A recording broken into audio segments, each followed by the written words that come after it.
The Minnesota Timberwolves are reportedly looking to trade for an alpha and are expected to pursue Kevin Durant. The Timberwolves need another alpha next to Edwards to win it all, which is why sources told HoopsWire that Minnesota is expected to pursue a Durant trade again this offseason. What the Indiana Pacers have done is a Miami Heat thing. They pulled a rabbit out of the hat.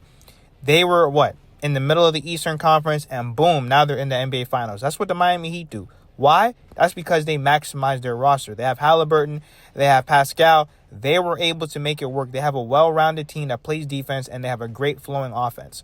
What I'm going to need from the Miami Heat this offseason, they're going to have to definitely address three things: size, scoring, and playmaking. If we don't address those three things, we're cooked. Because you have to have maximizing role players around Tyler and Bam. They're saying they want to build around Tyler and Bam right now. Cool. But you got to have those three things. There's no way that you can't have scoring, size, and playmaking around our best two players. When it comes to these trades, we have to be realistic. We haven't been able to get any of these guys in the past. I don't see why that would change now, especially when you have Kevin Durant that can go to the Houston Rockets, the Minnesota Timberwolves, the Spurs. You have Giannis where he wants to stay in the East. I just don't even see him being able to leave Milwaukee, only because the Milwaukee Bucks already made it clear. Whichever team he goes to, they're gutting the roster and they're taking that team for everything they have, because they know that Giannis is an MVP championship level player and they're not going to get a guy like him for a very long time. Now remember, multiple people have reported that Giannis wants to stay on the East. Okay, Giannis Antetokounmpo's eyes are on the East Coast, and it's more than just basketball decisions. You know, Brooklyn and Toronto are on his radar. Why? Legacy, market, control. Word is Giannis wants to influence on the roster. My biggest thing about Giannis is I can't trust his influence. First of all, you trade Drew Holiday. He's the reason why you guys won the championship. You just up and trade him out of the blue, and you pretty much backdoor him. He was shocked to the point where his wife even ran on social media and complained about being traded. Then you backdoor Chris Middleton. Then you get your coach fired. And ever since that Damian Lillard trade, how do you trade for a guy that doesn't even want to be there?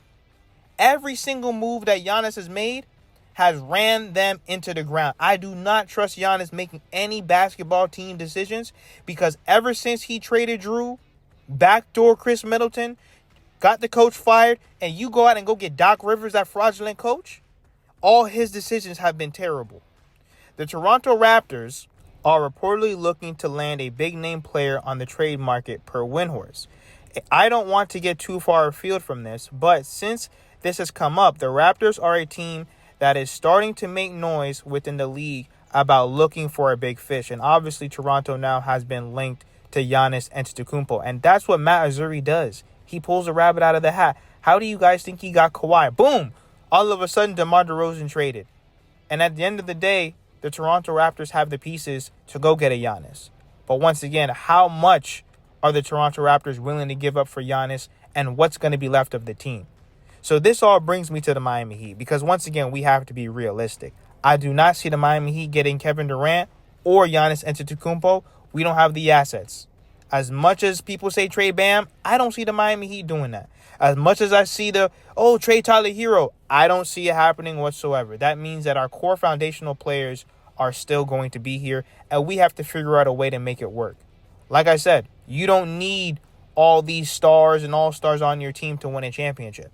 The Pacers, they're going to the NBA Finals because they have a well-rounded team, and they're all clicking and playing for one another. When it comes to Miami Heat role players that we desperately need, and I'm not saying we specifically need these guys, but obviously we've heard these names before: DeMar DeRozan, Jonas Valanciunas, Gary Trent Jr., and Tyus Jones. Tyus Jones, he brings playmaking. Gary Trent Jr. brings shooting.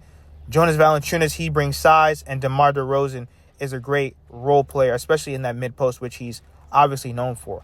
I just don't want players that are known for DeFrozen. I don't think that's necessarily a good thing. He's not a playoff riser. You know, Jonas Valanciunas, he's going to help with size. Yes, Khalil Ware is going to be an interesting piece, but he's not necessarily ready to take on that burden with Bam Adebayo, and I just think this has been long overdue.